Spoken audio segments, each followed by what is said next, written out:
வணக்கம், நான் Hema Subramanian. Welcome to home cooking Tamil. பொதுவாக நம்ம ஹோட்டல்ஸ் ரெஸ்டாரண்ட்ஸ்க்கு போனோன்னா இண்டோ சைனீஸ் டிஷ்ஷஸ் நம்ம ரொம்ப விரும்பி சாப்பிட்றதுண்டு. அதுலேயும் குறிப்பிட்ட மஞ்சூரியனால் எல்லாருமே ரொம்ப விரும்பி சாப்பிடுவாங்க. இன்றைக்கி நம்ம ரொம்ப ஸ்பெஷலான கேபேஜ் மஞ்சூரியன் இதை எப்படி செய்கிறதுன்னு பார்க்கலாம்.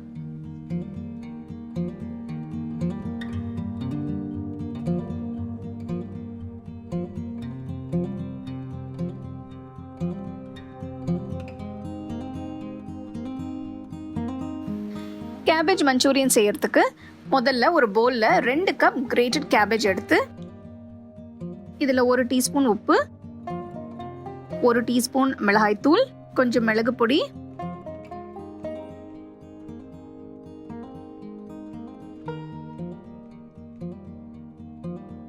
அடுத்து 1 டீஸ்பூன் பொடியை நறுக்கின இஞ்சி, 1 டீஸ்பூன் பொடியை நறுக்கின பூண்டு, அடுத்து இதில் 2 table spoon cornflour, 2 table spoon maida போட்டு நல்லா மிக்ஸ் பண்ணணும்.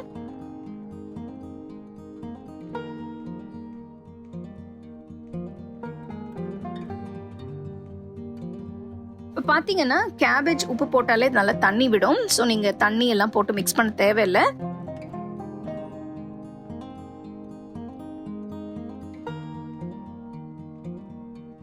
ஸோ நல்லா மிக்ஸ் ஆயிருக்கு. அடுத்து மஞ்சூரியன் பால்ஸ் உருட்டி வைக்கணும். கொஞ்சமாக கேபேஜ் மிக்ஸ்சர் எடுத்து சின்ன சின்ன உருண்டைகளாக உருட்டி ஒரு தட்டில் வச்சு ஒரு 15 நிமிஷம் ரெஃப்ரிஜரேட் பண்ணணும். ரெஃப்ரிஜரேட் பண்ணிங்கன்னா அந்த உருண்டைகள் நல்லா செட் ஆகும். ஸோ டீப் ஃப்ரை பண்ணும்போது உங்களுக்கு அழகாக அந்த ஷேப் நல்லா நிற்கும். 15 நிமிஷம் கழித்து ஒரு கடாயில் தேவையான அளவு எண்ணெயை ஊற்றி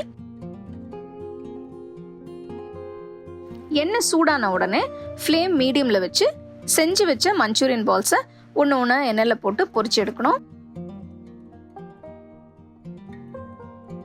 நல்ல பொன்னிறம் வர வரைக்கும் பொரிச்சு எடுத்து வச்சிருங்க.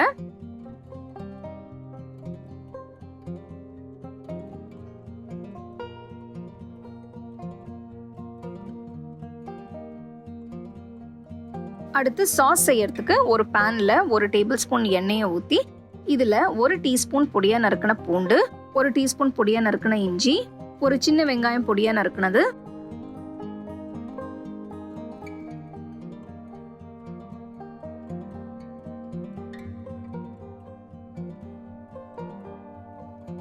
ரெண்டு நிமிஷம் வெங்காயம் வதக்கின பிறகு இதுல ஒரு சின்ன கேப்சிகம் பொடியா நறுக்கி போடணும்.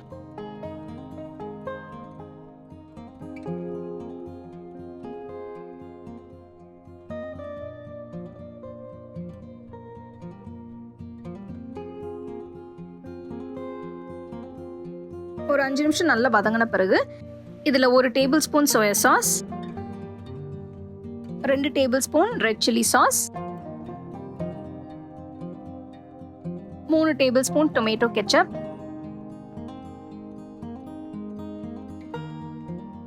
2 டீஸ்பூன் வினிகர், சாஸ் எல்லாமே போட்ட பிறகு நல்லா மிக்ஸ் பண்ணிட்டு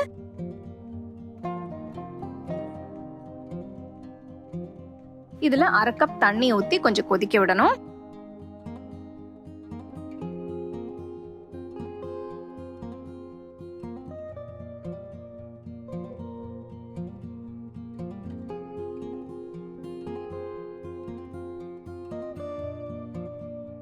இப்போ சாஸ் நல்லா கொதிச்சிருக்கு.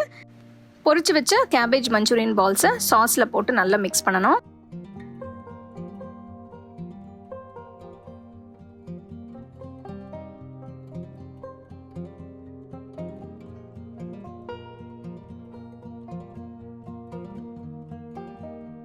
நல்லா மிக்ஸ் பண்ண பிறகு பார்த்தீங்கன்னா சாஸ் மஞ்சூரியன் பால்ஸ் நல்லா கோட் ஆயிருக்கு.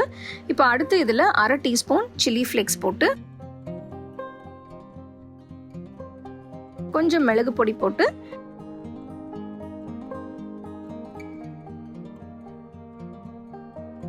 கடைசியில கொஞ்சம் வெங்காயத்தாள் பொடியை நறுக்கி போடணும்.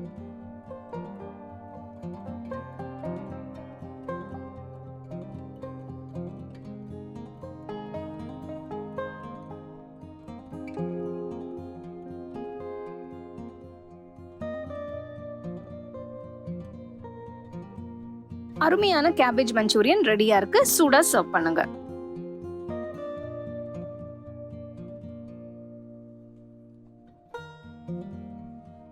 அருமையான கேபேஜ் மஞ்சூரியன் எப்படி செய்யறதுன்னு பார்த்தோம். இது நீங்கள் அப்படியே சாப்பிடலாம், இல்லைன்னா கொஞ்சம் கிரேவி ஆக்கி ஃப்ரைட் ரைஸ் நூடுல்ஸ் வச்சு தொட்டு சாப்பிடலாம். You can get a copy of our first edition of the home cooking book on 21 frames.